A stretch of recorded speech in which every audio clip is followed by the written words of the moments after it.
What's going on, guys? Welcome back to another video, and with OP12 recently released, it's about that time where you need to ask yourself, what leader do I want to main? This is a question that has become even harder in recent days, as the new ban list is going to cause a massive shakeup in the expected meta for OP12 in the West. And while you might be tempted to just look up a tier list and choose whatever leader's on top, just because a leader is powerful doesn't mean it's the right fit for you, or you're going to enjoy playing it. But this is a video focused on high level play, so while power isn't everything, it still is something, and every leader I include on this list has proven themselves capable of performing well in tournaments. So with all that out of the way, let's go figure out what leader you should main in OP12. Post ban list.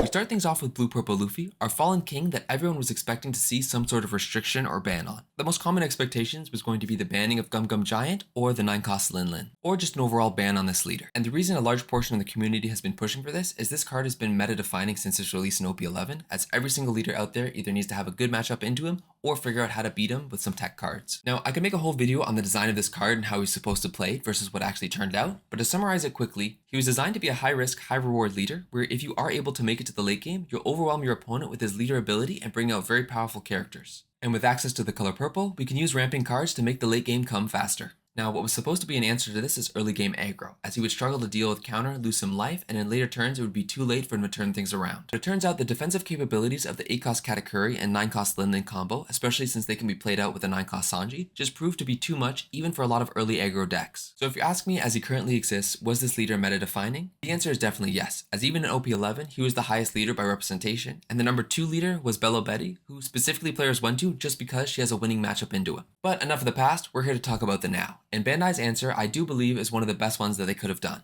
I don't know if they needed to do it with both of these characters, but what's done is done. As of August 30th, 2025, you can no longer play Charlotte Katakuri or Charlotte Lin Lin with this leader. And let's make it clear, this is a major blow to this leader's defensive capabilities, as not only can you not establish this 8-cost 8k power blocker, but you also have 0 ways to heal now, meaning when you lose that life, it's gone for good. Now, do I think this leader will disappear off the map? No. His leader ability is strong enough to warrant play, but he's not going to be the tier 0 leader that we've known him as in OP11 now and in OP12 in the East. So while his defense has taken a hit, this leader remains a powerhouse in the late game, using his leader ability to filter cards, add a Straw Hat card to your hand, and then place the rest of the cards at the top or bottom of your deck in any order. So if you like the idea of using purple effects to ramp to the late game, and then having a win condition with your leader ability being able to draw 2 cards and out-resource your opponents at that time, then this may be the leader for you.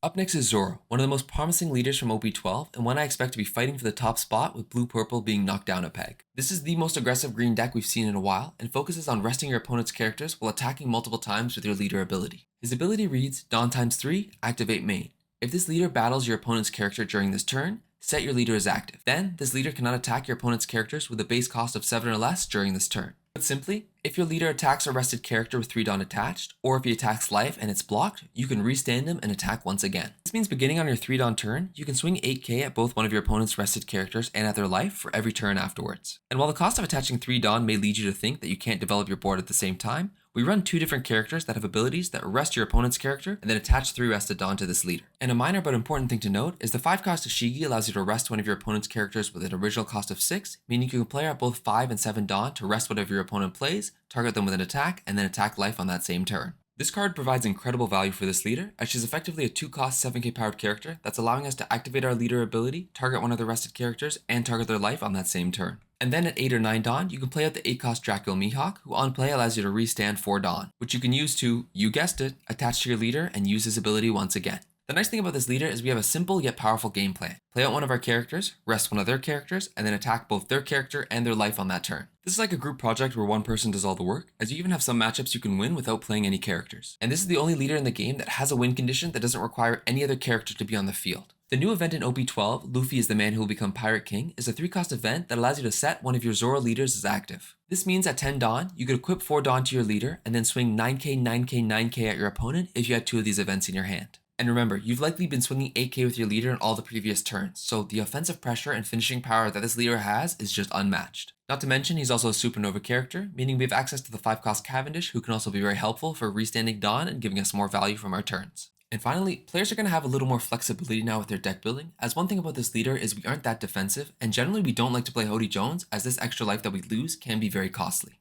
And while his resting ability is very nice, we also have another event that we can either use as a counter or rest 4 Dawn to rest 2 of our opponent's cards as well. The main reason players were running this was to improve their blue-purple Luffy matchup, as without it, it could feel very difficult to win, as between Gum Gum Giant and all their other defensive blockers, it was just a very uphill battle. But with blue-purple Luffy being less of a focus when it comes to deck building now, we might see players sub this out for other options. Another strength of his leader is his matchups into other leaders that like to play out one character per turn. This is because you won't have to choose between threatening their character or targeting their life. Every turn, you're going to be able to do both. And while we now see a lot of cards that have removal protection, none of these cards are protected from being rested, which means we can still rest them and target them with an attack. This also means we have favorable matchups into leaders like Buggy, Shanks, or green-purple Luffy, as we can target their characters and their life, and they just don't have the resources to deal with these aggressive attacks. And with our aggressive nature, the main challenge for this deck is going to be leaders with strong defensive capabilities, such as green Bonney or the yellow Captain Kidd. This leader can also struggle against fast-paced aggro decks, as while we're doing one big swing per turn, if they're able to go wide and hit us multiple times, we can quickly get behind on life. So if you like the idea of using status manipulation to both clear the board and attack at life every single turn with your leader, in addition to a more aggressive playstyle than green usually plays, then this may be the leader for you. But of course, Zoro wasn't the only leader bursting onto the scene. We also have the new OP12 Silver's Rayliegh, a fast-paced and aggro deck that focuses on low-cost characters and power manipulation to overwhelm your opponent in early turns. His first ability actually reads as a restriction, as under the rules of the game, you cannot include cards with a cost of 5 or more in this deck. He then has the activate main ability, where once per turn, you may reveal 2 red events in your hand, then up to one of your characters with a base power of 4,000 or less gains 2,000 power for this turn. This leader works in a manner similar to Bello Betty, as we can turn our low-cost searchers into offensive threats, but with the added benefit of not having to trash a card in order to activate our effect. And the best card in this deck, and the one that we'll be looking for, is the 4-cost, 4k power Monkey D. Luffy. His first ability reads, if you have 2 or more attached Dawn on the field, this character gains 2,000 power. And these 2 attached Dawn can be attached in any way, so it could be 2 to your leader, 2 to a character, or 1 to 2 characters, and as long as 2 Dawn are attached, you're good to go. Then, on play, you may reveal 2 event cards from your hand. Play up to 1 red character with power 3,000 or less from your hand, then give up to 1 rested Dawn to your leader or character. And just like the TCG we talked about before, this card provides incredible value to this leader, as while you're spending 4 Dawn to play him, you're giving 1 rested Dawn to one of your leaders or characters, and then cheating out a 3-cost character from your hand. Or in other words, by spending 4 Dawn to play him, you're getting 8 Dawn worth of value. And there are a few different cards we can target with this effect, the first being the 3-cost Sanji, who while only being a 3k power based character, becomes 6k power during your turn. We also have the new 2-cost Boa, who on play allows you to look at the top 5 cards of your deck and add either a red event or Monkey D. Luffy to your hand. In addition to that, she also has the activate main effect that allows you to trash her and then give 2 rested Dawn to one of your leaders or characters. This means you can use your leader ability to turn her into an offensive threat, and then knowing she'll likely get KO'd on the following turn at only 3k base power, you could trash her and then follow it up with a 7k swing from your leader. And assuming you went Luffy into Sanji, by only using 2 attached Dawn in your leader ability, you'll be able to swing 8k with them both, quickly bringing down your opponent's life, in addition to both your leader and perhaps one of these other 3 or 4 cost rush characters that you can now play out. Now the main drawback to this Luffy is he requires 2 red events to be in your hand, which for many red leaders would be a problem. Because if you run too many events, you're not going to have enough counter in your hand to be able to protect either your life or your characters. But for this leader, this is not a problem, as we were introduced to 4 new events that have some interesting abilities, but also could be used as 2k counters. We start with the 3 different hockey cards, which all look exactly the same, but have different effects. And if you look at Armament and Conqueror's Hockey, these can be activated during your opponent's turn for 0 cost, effectively working as a 2k counter. With Conqueror's Hockey having added bonus, if you also rest 1 active Dawn, all of your opponent's leaders and characters lose 1000 power for the rest of the turn. And rounding off these events, we have To Never Doubt That Is Power, another card that works as a 2k counter, but you can also activate during your turn to make your leader unblockable.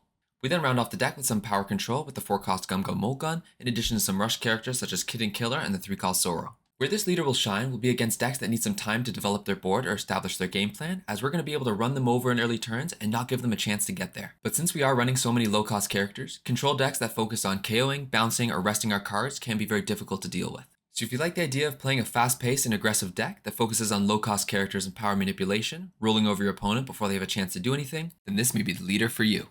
Next up is Yellow Enel, one of the leaders well positioned to take advantage of the current meta shift. This leader plays in the exact opposite format of Rayleigh, where you're looking to take the game as slow as possible. The reason we can do that is our very defensive leader ability, where on your opponent's turn, once per turn, when the number of life becomes 0, add 1 card from the top of your deck to the top of your life, and then trash 1 card. The most common strategy for this leader is called Starve Enel, where you're looking to starve your opponents of resources, and generally don't attack their life until you have a full board of characters. This leader used to be very common in the competitive space, but we haven't seen much of him recently. Why is that? This all began in OP9 when Blackbeard became one of the most popular leaders. This quickly became one of Enel's most difficult matchups, as you lost your on-play effects that would allow you to recover life, in addition to the 10-cost Blackbeard turning off your leader ability for that turn. Fast forward a little bit, and in EBO2 we did receive some help, the 10-cost Enel with Rush when attacking and the ability to recover our life. But then a month later, this leader received another blow with the unexpected banning of the 6-cost Kingdom Come. which was one of our only ways to deal with our opponent's high-powered characters and also had great synergy since we wanted to be at 1 life anyways. And finally, in OP11 and onwards, while Blackbeard hasn't been quite as prevalent, the main issue for this leader was Blue-Purple Luffy. A leader we had a terrible matchup into, since not only our starve strategy won't work as he draws 2 cards per turn, but he also develops the board with these high-powered characters which we now have no way to deal with. So in a way, Blue-Purple Luffy is working as a gatekeeper for this leader since he had such a bad matchup into him and Blue-Purple Luffy was just so popular. But coming back into the meta right now, Enel is very well positioned to take advantage of these very popular high aggro decks which he has very favorable matchups into. And as I mentioned before, our goal is to get cards out of their hand, keep cards in their life, and basically run them out of resources until we have a fully established board and are ready to take over the game. A common way we do this is the 3-cost Kuzan into the 5-cost Gadatsu. When you play Kuzan, you can put one of your opponent's characters into the top or bottom of their life, and then your opponent is forced to trash 1 card from their hand. This will also directly buff Gadatsu's effect, as your opponent will have 1 card more in their life, meaning you can target a 1-cost higher character with Gadatsu's effect. And if your opponent is swinging at your life, you don't mind, as you're going to take that hit and add the card to your hand, potentially getting a nice trigger. And with the addition of the new 6-cost Kuma, we can begin healing our life as early as 6 Dawn. We also have access to the 8-cost Katakuri, allowing us to remove one of our opponent's 8-cost characters and put it at the top or bottom of their life, and beginning at 9 Dawn onwards, we can play out Yamato, Ace, or Enel to start healing as well. We also run multiple powerful triggers that allow us to either heal an additional life, prevent one of our opponent's characters or leaders from attacking, and many other fun things that can spawn out cards and give us an edge. So if you like the idea of taking things slow, beating aggro decks, and using life manipulation and your leader ability to outlast and outlive your opponent, this may be the leader for you. Next up is the Green-Purple Luffy leader from EBO2, a mid-range aggro deck that combines its leader ability with the 5-cost Sanji and Pudding to get the most out of every turn. His leader ability reads, activate main once per turn, Dawn -2. If the only characters on your field are Straw Hat type, set up to 2 of your Dawn cards as active. Then, this leader gains 1000 power until the end of your opponent's next turn. Restanding 2 Dawn and making our leader 6k power is very powerful, but the cost is also very high at returning 2 Dawn, which is why we generally won't play it until we get a Sanji and Pudding on the field, as they effectively turn it into a Dawn -1 ability as they ramp us an additional active Dawn whenever we return 2 or more, which means if we had 1 Sanji and Pudding on the field, at 6 Dawn we could play him down, activate our leader effect, restand 2 Dawn, ramp 1 Dawn, and play out a 4-cost Zoro on that turn as well. On the following turn you could play out the 7-cost Luffy Taro, another Sanji and Pudding, and all of a sudden you have 4 6k power and higher characters on the field. And of course, being a purple Straw Hat leader, we also gain access to Gum Gum Giant. And with the addition of the new Dead Man's Game, we also gain access to Hody Jones' effect for only 4 Dawn. This is a leader that has a very interesting tempo, as when you're playing against him, it might feel like not that much is happening, and all of a sudden a turn or 2 goes by, and he has 2 Sanji and Puddings, a Luffy Taro, and a Zoro on the field. And of course, this leader has amazing finishing power with the 6-cost EBO2 Luffy, a 7k base power character with Rush and the ability to attack twice on the same turn by returning 2 active Dawn. And of course, between Sanji and Pudding and your leader's effect, you'll have more than enough active Dawn to give him to be able to attack twice and finish the game. I think this leader remains a very powerful option, and one that we haven't fully explored just because Blue-Purple Luffy was so popular. And so I'm really excited to see what players come up with moving into OP12. So if you like the idea of taking advantage of Dawn manipulation to create explosive turns and go very wide on the board, this may be the leader for you. Next up is the Yellow Captain Kid, a leader with a very powerful defensive ability, and one that also takes a different approach to aggro, as you'll be restanding your supernova characters, turning them into blockers, and trashing your opponent's life. His leader ability reads, you may turn the top card of your life face up, and then set one of your 3 to 8 cost supernova characters back to active again, and give them blocker, which is a very nice controlling ability, as you'll be able to defend your life with some of your high-powered 7 and 8 cost characters that sit at 9k power. But this ability also allows you to turn your defense into offense, as the 4-cost Basil Hawkins has the on-KO effect to trash one of your opponent's life, meaning when you do block a hit with him, not only is your life still defended, but your opponent will lose one of their own. And not only is that life being lost, but it's not even being added to their hand, as we're forcing them to place it into their trash. There's also the 8-cost Captain Kid, who on play trashes an additional life as well. We then combine this with the ability to heal through our 7-cost Law and 6-cost Kuma, and we can quickly build up a life advantage over our opponent. That life goes face down, meaning we can then activate the ability and turn him into a 9k power blocker when he's on the field. In addition to this, we have a few characters that are very sticky on the field, as they have annoying on-KO effects that our opponent likely doesn't want to trigger. The first is the 4-cost 6k power Kikunojo, who has the on-KO effect if our opponent is at 3 or less life, we get to place the top card of our deck at the top of our life. And between our leader attacks and using Basil Hawkins' ability, this should be something that is relatively easy to achieve, meaning if our opponent does try to control our board and remove this character, we are going to heal a life. The 6-cost Kuma works in a similar manner, where both on play and on KO, he heals us a life. Being a 5-life yellow leader with the ability to both heal and trash your opponent's life while establishing these high-powered blockers makes this leader a very powerful threat in later turns. And if you're able to play multiple 7-cost Laws in a row, the continuous healing and 9k power bodies is very difficult for your opponent to deal with. So if you're drawn to the color yellow, but you don't like the idea of sitting back and playing it slow like Enel, then this may be the leader for you, because we're going for life as soon as we can. And the combination of trashing our opponent's life, healing our own, and establishing these blockers is very difficult for any other leader to deal with. Up next is Green Bonney, a leader that has historically done very well in the competitive space and one that will continue to do so in OP12 with some new boosts from new cards. Her leader ability is very powerful and works as a stall tactic, as once per turn on your opponent's attacks, you may rest one of your Dawn and then rest one of your opponent's leaders or characters. This provides this leader with some very powerful control and also good matchups in the decks that like to swarm the board, as you can prevent both of those characters or leaders from attacking. And when we combine this ability with the 8-cost Captain Kidd, or the 8-cost Dracula Mihawk blocker, in addition to some low-cost blockers that we run as well, this leader can quickly turn into an impenetrable fortress that is very difficult to crack. And if we already have a Cavendish on the field when we play out this 8-cost Mihawk, we're going to be able to play him for effectively 2 Dawn. And one of my favorite cards in this deck is the 5-cost Carrot, who we can use in combination with our leader ability to rest one of our opponent's cards and then keep them frozen for the following turn. On play and when attacking, she allows you to freeze one of your opponent's characters with a cost of 7 or less, meaning they won't refresh during their opponent's next turn. The main challenge for this leader will be finding the right cards at the right time, as we run a lot of non-searchable, non-counter cards that we don't want too much of in the early game or too little of in the late game. And while the 3-cost TCG does help, this leader can still struggle against removal decks such as Lucci or Blackbeard. But overall, I believe this leader is going to be one of the strongest coming into the new OP12 in the West. So if you like the idea of using status manipulation of green with a more defensive approach, drawing out games before playing down these very powerful characters, then this may be the leader for you. Moving on to a different type of control, we have the 5-life Martial Teach, also known as Blackbeard. This leader incorporates the standard themes of black, including cost reduction, trash recursion, and removal effects. But what sets him apart from other leaders is his activate main ability, which effectively shuts off your opponent's on-play effects. To balance this out, we can't use on-play effects ourselves, but our deck has been built with that in mind. The strategy of this leader hasn't changed since his release in OP9, but we've gotten a few new tech cards from the starter deck as well as recent sets that boost up his power and makes it a little bit more consistent. Your goal is to use your leader ability and removal effects to slow down the game and fill up your trash along the way. This is so you can take advantage of your very strong 1-2 punch in the late game, which includes the 4-cost Jesus Burgess as well as the 10-cost Teach. The 4-cost Burgess is the core of this deck's offense, as not only can he not be KO'd by your opponent's card effects, but he also gains 1000 power for every 4 cards in your trash. And since we're so focused on filling up our trash, a lot of times when he comes out, he's going to be an 8, 9, or even 10k powered character. And with cards like the 5-cost Kuzan, 6-cost Kuzan blocker, or even the 7-cost Teach, we have many ways to add him back to our hand or even play him out to the field from our trash, which originally was one of this deck's weaknesses, as if we accidentally trashed him, we had no way of getting him back. The 1-cost Caribou has been another great addition, as not only is it a low-cost blocker, but it also works as a 2k counter. And while its on-play effect would prevent any other leader from running it, it won't activate for us, meaning it's a great card.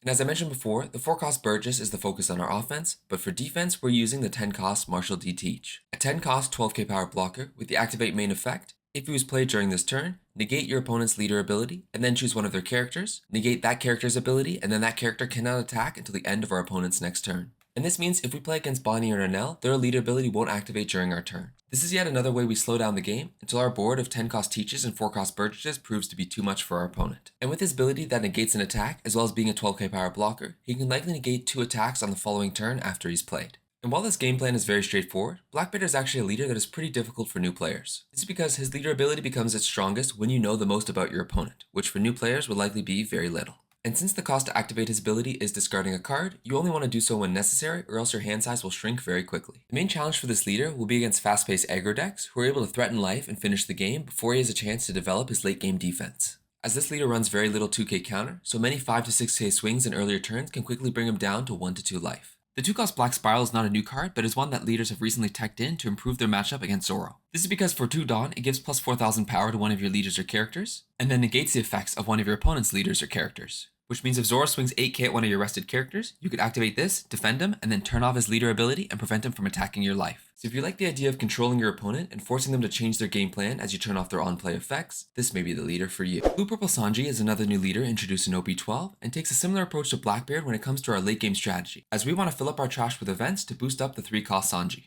His leader ability will help with this goal, as once per turn we can play a 3-cost or lower Straw Hat event for free. His first ability reads, activate main once per turn, Dawn -1. Activate up to 1 Straw Hat crew type event with a base cost of 3 or less from your hand. And remember, any type of Dawn can be returned, including rested Dawn, meaning you could play out a character and then return one of the Dawn that you spent on that character. This also won't deramp us, as he has the one attacking ability where if the number of Dawn on our field is equal or less to our opponent, we can then ramp 1 Dawn. And in matchups against other purple leaders who have ramped ahead, we can actually use this one attacking ability to essentially ramp for free. And one of the best cards we want to activate with this effect is the new 3-cost Beef Burst, who allows us to either return one of our opponent's characters with a cost of 4 or less to our hand, or if we're at 6 cards or less, draw 2 cards.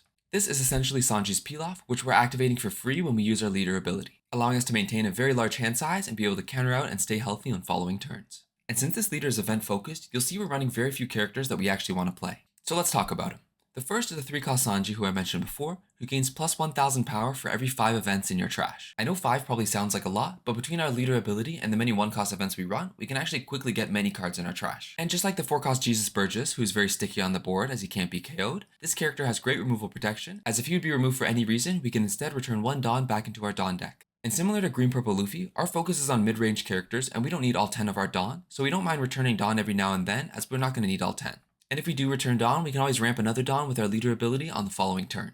Our goal is to get as many as these Sanjis on the field as we can, while filling up our trash with events to boost them up and turn them into late game threats. The next best character, and one we want to see every game, is the new 4-cost Rayliegh. While her base stats aren't anything special, a 4-cost 5k power blocker, her ability reads that if you have 4 or more event cards in your trash, she turns into a 9-cost 7k power blocker, giving us a very solid form of defense while forming a sticky character on the board, as there are very few cards that can remove a 9-cost character. And as I mentioned before, with this leader this is very easy to activate, as by your second turn you'll likely have 4 more events in your trash. As you can see, between this card and the 3-cost Sanji, this leader forms a very sticky board as both characters are very difficult for your opponent to remove. And of course, being a Straw Hat leader, we do have access to Gum Gum Giant, one of the best counter cards in the game, in addition to this new 1-cost Concassor, which is Gum Gum Giant Light, as for 1 Dawn we gain 4000 power. In addition to developing our board, we also want to disrupt our opponent, and so we'll lean on the effects of blue to either bottom deck or bounce back cards to our opponent's hand. So if you like the idea of an event-driven deck that disrupts your opponent's board while developing your own with these very sticky characters, all the while using your leader ability to cheat out these events and maintain a large hand size, then this may be the leader for you. Kuzan is another new leader in OP12, whose leader ability allows you to negate the usually costly effects of discarding cards to activate powerful Navy characters' abilities. His leader ability reads, when a card is trashed from your hand by your Navy type cards effect, draw cards equal to the number of cards trashed. And you'll notice there's no limitation on this effect, meaning we can activate it multiple times on the same turn and throughout our opponent's turn. This means we transform the usually costly effect of trashing a card into a way that we filter through our deck, since we're going to draw the same amount of cards that we trashed. As an example, the new 3-cost Sengoku Searcher reads, you may trash 1 card from your hand, look at the top 5 cards of your deck, and add 2 Navy cards other than Sengoku to your hand, which means you'll trash 1, draw 2, and then immediately afterwards, Kuzan's effect will trigger and you'll draw an additional card from the top of your deck. This also means we can benefit from the effect of some 2k counters with a costly discarding effect, which will allow us to either bounce one of our opponent's characters back to their hand or prevent a blocker from attacking. We also use this defensively for counter, as the 1-cost Ice Block allows us to trash 1 card and then give 4000 power to one of our leaders or characters, making this card a 1-cost 4k power counter, as the card we trash we will again pick up right afterwards. The goal of this leader is to slow down and disrupt your opponent in order to make it to later turns while you develop their board with very powerful 8k powered characters. The first of which being the 6-cost 8k powered Kuzan, who if you have 5 or more cards in your hand, gains plus 1 cost. And then on play, you may trash 1 card from your hand, and up to one of your opponent's characters cannot attack until the end of your opponent's next turn, which again we essentially activate for free since we're going to be drawing another card right afterwards.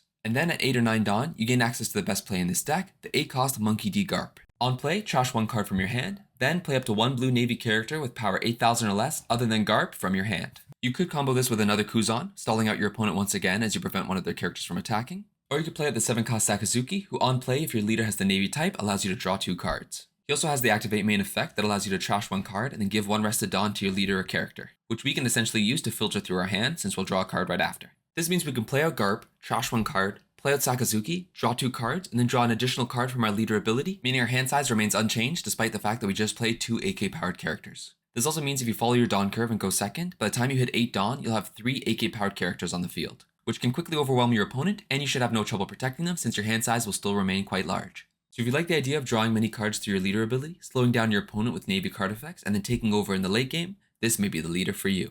If you like the idea of playing a fast-paced aggro deck, but the new OP12 Silver's Rayleigh wasn't calling to you, you may enjoy Zoro with the Animal package. The decks play very similar, where we're focusing on low-powered characters, but rather than boosting up 1 character with our leader ability, Zoro gives plus 1000 power to all of his characters by attaching 1 Dawn to him.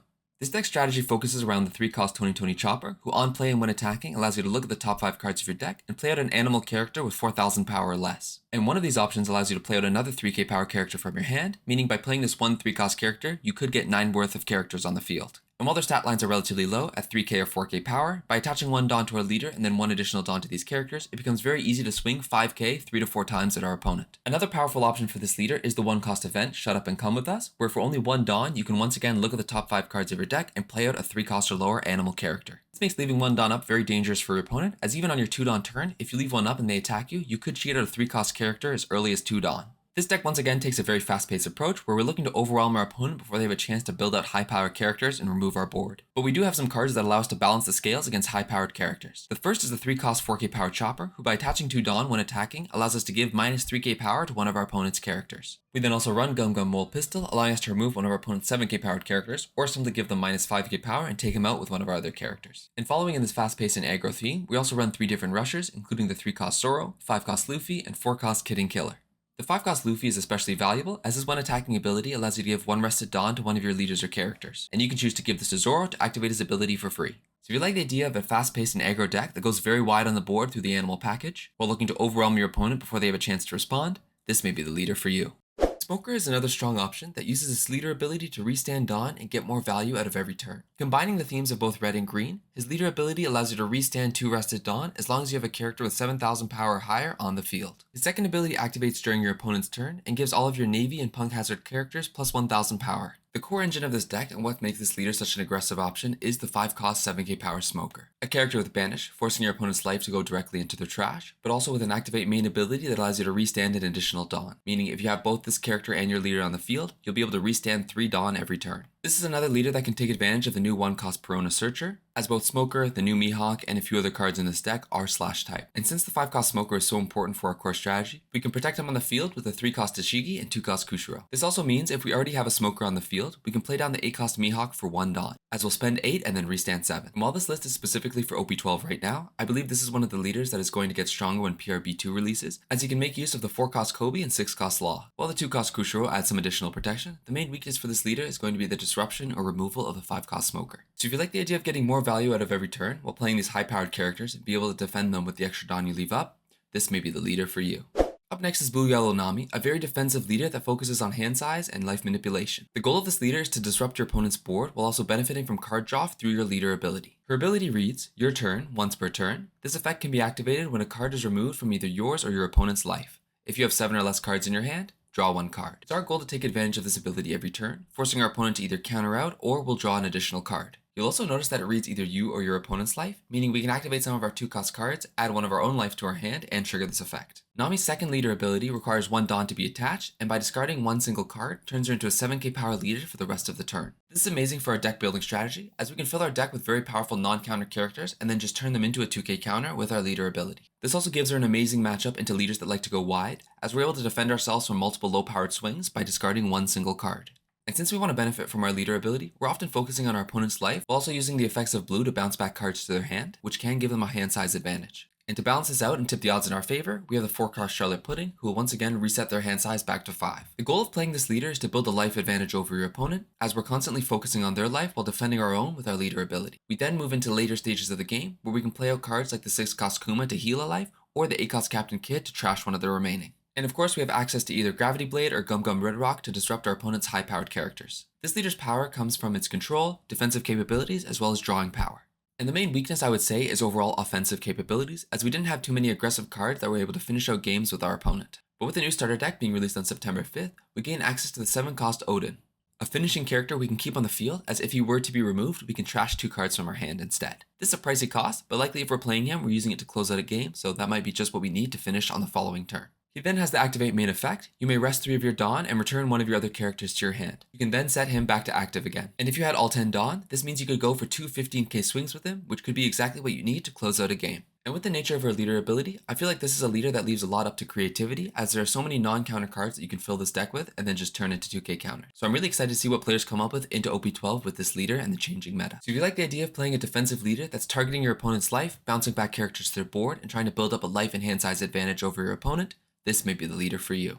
Up next is Trafalgar Law, one of the most interesting leaders out there, but also one of the most difficult to play. The main idea behind this leader is getting 5-cost Supernova characters into your life and then cheating them out with your leader ability. This leads into an aggressive playstyle, as we're harming our own life to get an advantage on the field. By attaching 1 Dawn to this leader and having at least 5 costs worth of characters on the field, you may bounce 1 character back to your hand, reveal the top card of your life, and if that card is a 5-cost or lower character, you may play it out onto the field. The way you can take advantage of this ability is with the 5-cost Cavendish and 1-cost Capone, who allow you on your 5 Dawn turn to combo out 2 5-cost characters. And at 7 Dawn, we can use this ability once again with the 7-cost Law, who allow us to place a card at the top of our life and give 1 Dawn to our leader to activate this ability. This means at 7 Dawn, you could have 3 5-cost and 1 7-cost character on the field. And something I want to highlight that I think is often overlooked is the second part of this ability is not a requirement, but rather an option. Meaning as long as you have 5 costs of characters on the field and 1 Dawn attached to your leader, you can bounce one of your characters back to your hand, look at the top of your life to see what it is, and choose not to play it and place it right back. Which means on turns where we're not looking to use our leader ability offensively, we can use it instead to bounce a searcher back to our hand and play it once again. The 5-cost Restand Law also provides some insane value, either allowing you to go for game with 2 massive swings from one of your 5-cost characters, or combine with Cavendish to attack twice and restand 4 Dawn for the turn. And this is yet another leader that can benefit from the 1-cost Perona Searcher, as most of the core cards you're looking for are Slash type. This is a leader with a very unique playstyle and one with a high skill ceiling, so if you just start playing him, get ready for some growing pains, but once you start to understand him, it's going to feel very fun. So if you like the idea of playing an aggro deck that swarms the board with supernova characters at the cost of harming your own life, while also bouncing cards back to your hand and getting the most out of your searchers, and also having some crazy combos, then this may be the leader for you. Rob Lucci has been one of the premier removal decks since his release in OP07, and one that I expect to come back with the current meta shift. This is one of the leaders that was targeted with the previous ban list, not the one that just came out, but the one before that banned Gecko Moria and Ice Age, which players would use to develop Gecko, Rebecca, Suru, Spandine into Lucci, and then KO 1 to 2 of your opponent's characters, which, yeah, probably needed to get nerfed. And while this was a hit to this leader, players have since adapted their strategy and focused on a more long game approach, where they can get out the 10-cost Kuzan and 7-cost Jack to start KOing our opponent's characters every turn. When he's on the field, Kuzan gives -5 cost to all of your opponent's characters, and on play he allows you to KO a 0-cost character, or what would be a 5-cost character if you didn't combo it with any other effect. And while he is a 10k powered character, once we play him down, we don't attack with him unless we know for a fact we can keep him safe, as his main value is the -5 cost he's giving, who we can combo with our removal options to KO some much higher characters. We can now use Jack's effect to KO an 8-cost character instead of a 3. We can use Lucci to KO 7-cost and a 6-cost, and we can use Brook to KO 6-cost as well. And that's assuming we don't combine it with any other effects. If we have the 4-cost Laboon or 4-cost Kuzan in play, we can likely KO any of our opponent's characters, 10-cost or otherwise. And we still have access to our Rebecca combos, bringing out either a Brook or a Hina onto the field. The 1-cost Mancherry has also become a staple in this deck, as players can now recycle their Brooks, Rebeccas, Kuzans, any 3 to 5-cost character. Given the nature of our leader and strategy, Lucci does well against leaders that run low-cost characters that are easy to remove, or against leaders that don't have strong removal protection. We'll also do well against leaders that don't have a way to remove our Kuzan, as once we get them on the board, it's going to be very easy to clear their board every turn. And as you'd expect from a removal leader, our main challenges will be either decks, leaders, or strategies that have really strong removal protection, as it feels like with each set that comes out, there's a new card being added that just can't be removed from the field. And given the fact that Emu is set to be released in OP13, a leader that seems to be focused around removal while having all of his characters immune to removal, I would say if you want to try Lucci, now is the time. So if you like the idea of cost reduction, trash recursion, and removing your opponent's cards before they have a chance to attack, then this may be the leader for you. And speaking of removal, Sakazuki has returned, and with it, I'm not really sure. This leader was absolutely dominating the meta back in OP5, but things have changed since then, and there's a lot more removal protection than there was before. But having an ability that works like Lucci's, in addition to having the bottom decking effects of blue and the KOing effects of black, may mean that this is another competitive removal leader. The main question will be is how do players make him fit into the current meta, which is a difficult question to answer since the current meta itself is currently shifting. To figure out this leader, I think the starting point is something similar to Lucci, where we then start to filter in some of the best blue cards that we can also play alongside it. But since this is only a 4-life leader, I think the 10-cost Kuzan will be a bit too slow, and we'll swap this out for some more mid-range characters. I think a focus will be on the 2-cost Houndblaze, who gives plus 3000 power to one of your leaders or characters, and then bottom decks one of your opponent's 2-cost. And this can be comboed with cost reduction to both threaten your opponent's board or life, and also bottom deck one of their characters. And we can then use cards in the Navy package, such as the 4-cost Kuzan or 3-cost Hina, to give -4 cost to our opponents, and be able to target higher powered characters with this effect. And since it also gives a 3k power boost, we can use this on either a 1-cost Ishigi or 2-cost Brand New to turn them into an offensive threat for the turn. Jozu will be another great option, as we can use them to bounce back one of our searches to our hands, while also disrupting our opponent's board. And I wonder if players will use Gravity Blade in addition to cost reduction to disrupt 2 of your opponent's high-powered characters, or simply use Gum Gum Rock to disrupt anything. At this time, there's more questions than answers for this leader, as we're not exactly sure how he's going to fit into the current meta. If you're drawn to the playstyle of Lucci and want to combine KOing effects with the removal options of blue, and you're okay with experimentation, then this may be the leader for you. Shanks is yet another leader I expect to benefit from the current shift in the meta, as Blue-Purple Luffy was one of his worst matchups. And despite being a red leader, which we generally associate with all-out aggression, or maxing out all their stats into attack, his defensive leader ability combined with power-based removal and offensive late-game rush characters creates a well-balanced deck that can perform well into most leaders. The new 4-cost Shanks blocker has also been a welcome addition, especially into the new Zoro matchup, as if we combine this ability with our leaders, we can turn Zoro's 2 8k swings into 2 5k swings. The general goal is to stay as healthy as possible as we make it to 7 or 8 Dawn, where we then begin to disrupt our opponent's board. But I have seen some Shanks players running the 5-cost Marco, which gives them access to some removal in earlier turns. Players will usually run 1 to 2 copies of the 10-cost Shanks as well, allowing us to KO one of our opponent's 10k powered characters. And then of course we have access to the 10-cost Shanks, who gives minus 1k power to all of your opponent's characters, as well as the 10-cost Gold Roger.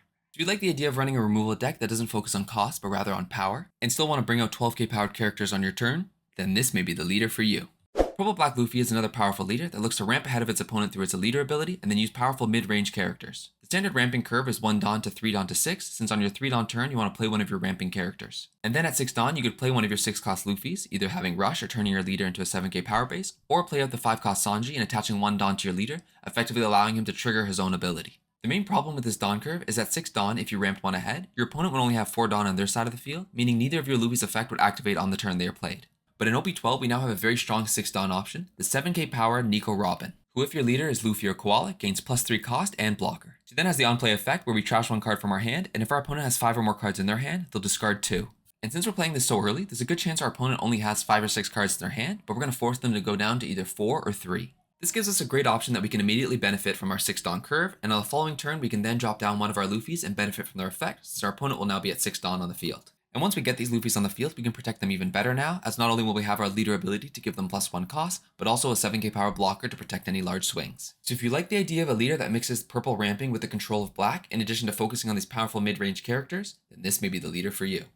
Buggy is a mono-blue leader that swarms the board with his cross-guild characters, while also providing some very strong removal protection with the 8-cost Croc and Mihawk. Through his leader ability, we can rest 5 Dawn, trash 1 card from our hand, and start playing 7 or 8-cost cross-guild characters as early as our 5 Dawn turn. The end goal is to have 4 5-cost or higher cross-guild characters on the field, as we then gain access to the 10-cost Buggy, a 12k powered character who will also bottom deck one of our opponent's cards. We also do very well into blue and black leaders, since it's very easy to protect our characters through the 8-cost Croc and Mihawk, who, if any of our cross-guild characters would be removed, allows us to trash 1 card from our hand instead. We also have an auto-win button against leaders that rely on 3 and 4-cost characters through the 7-cost promo Buggy. As if he's on the field, 3 and 4-cost characters cannot attack. The main challenge for this leader will be against all the other green leaders out there, as while we have great removal protection from bouncing or KOing, we don't have any way to protect our characters from getting rested. This also makes the Zoro matchup pretty difficult, since he specializes in both resting and KOing characters, which directly goes against our plan to swarm the board. Your best strategy against this will be playing the promo Buggy into the 5-cost Kabuji, who cannot be KO'd in battle if you have a Buggy or Moji in play. So if you like the idea of creating a powerful board by cheating out high-powered characters, who then allow you to play another character at the same time, and having strong matchups into removal, and then dropping down essentially a 12k powered Gum Gum Red Rock, this may be the leader for you.